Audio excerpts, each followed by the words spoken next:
You are back with us on America's Forum. I'm J.D. Hayworth. And I'm John Bachman. J.D., this next segment makes you think about one of my favorite movies, Glengarry Glen Ross. Do you know what it takes to sell real estate?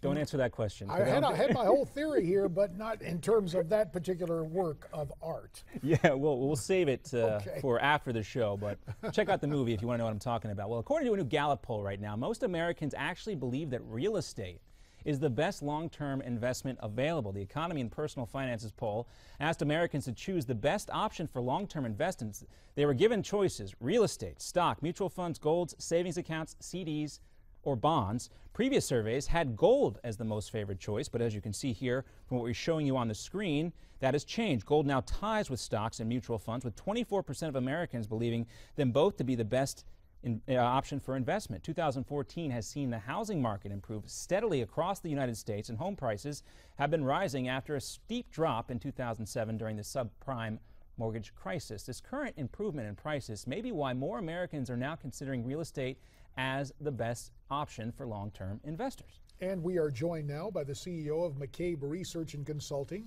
Jack McCabe. Jack, it is good to have you back with us on America's Forum. Thank you, JD. Good seeing you guys again. Great to see you, Jack. Now, Jack, do the polls results surprise you? They do a little bit because we're only 5 years removed from one of the most historic real estate crashes that we've seen since the Great Depression. So they do a little bit, but I think they really mirror the sampling of the survey that Gallup took. And it was a little over 1,000 people, and they spread it across different age ranges and incomes. Generally what you find is older, more affluent Americans believe that real estate is the way to go.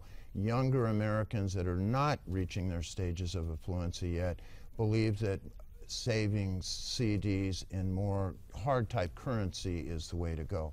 I think a lot of that has to do with many older Americans have built wealth through the years by home ownership, and normally we have about 2/3 of the population that owns a home and about 1/3 that rent, and that's actually changing right now. But they've built wealth, and it's been kind of a forced savings for them. Doesn't amount to much. Usually it's about 3 or 4% a year. But after 10, 15, 20 years, they built up a nice nest egg that they can use for retirement, vacations, college educations, and so forth. But over the last 5 years, we've seen a lot of nest eggs were wiped out in the real estate downfall. Now we're back up where many markets are being pumped up, I believe artificially, by hedge fund purchases in these different areas. We've seen increases of 20 to 37% in real estate values in the last year. Now, there isn't any investment opportunity I know of that's legal that has returned those kind of appreciation figures. Well, Jack, as I heard about it, you might imagine serving in Congress, I'd have occasion to sit down with people in property management or developers, and they said, yeah, real estate is the place to be because the good Lord only made a finite portion of land. They're not making any more here on this earth. Is the abiding allure of real estate that tangibility? Well, I think you're talking about limited supply and increasing demand. Now, if you're somewhere like South Florida or Southern California, without a doubt, the barriers to building new homes are impossible, really. You're just doing infill locations. You'd have a hard time convincing people in Iowa and North Dakota that they're running out of land. So I think that it depends on the marketplace, it depends on the desirability, where's the population moving, where are they creating jobs, and what's the most affordable. That usually defines where your best housing markets are. And you mentioned, if memory serves, North Dakota, where now the energy boom and everyone coming into the state, there is a most definite housing shortage in that state well, so much is going on right there. Well, it's incredible. People are moving for jobs because in many locations around the country, despite what government figures show, it's still very difficult getting a good paying job. And so they're moving all over. Now, that could actually be one of the pitfalls of home ownership, as we've seen here in Florida where we're located, in that we didn't have job creation down here, but there were a lot of jobs being created in Texas.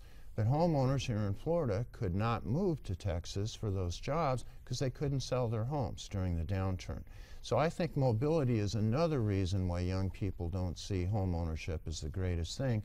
They know that in this day and age, you may have to move to get a good paying job.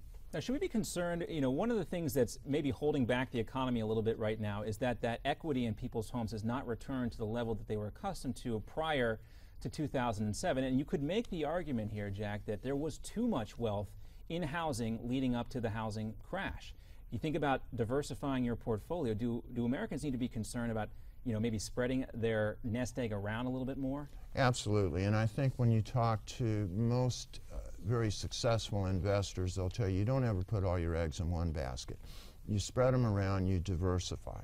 Real estate should definitely be part of your investment portfolio, but you shouldn't put all your money into just real estate, because if we have a downturn, prices drop 30 to 50%, and you can't unload your assets, you're in a world of hurt. So I think right now it makes great sense to have real estate in your portfolio. It might even be a little real estate heavy right now with the returns that we're seeing from different investment classes.